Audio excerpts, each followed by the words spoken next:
ভাঙচুর চলছে এই মুহূর্তে মিরপুর শেরেবাংলা জাতীয় ক্রিকেট স্টেডিয়াম প্রাঙ্গণে। বিপিএল এর যত যাবতীয় ব্যানার ছিল সবকিছুই কিন্তু ভেঙে ফেলছেন দর্শকরা।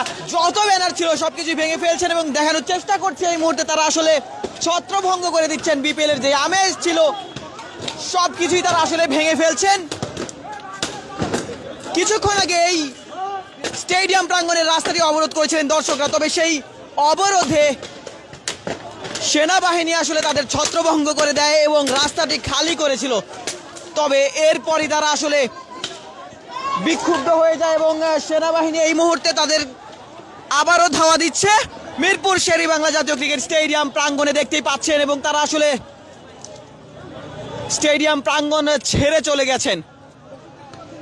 বিক্ষুব্ধ জনতা ছিল এই মুহূর্তে, বিক্ষুব্ধ দর্শকরা ছিলেন স্টেডিয়ামের 1 নং গেইটে। তবে সেই গেইট কিন্তু ইতিমধ্যে সেনাবাহিনীর নিয়ন্ত্রণে এবং তারা আসলে ছত্রভঙ্গ করে দিয়েছেন দর্শকদের, যারা আসলে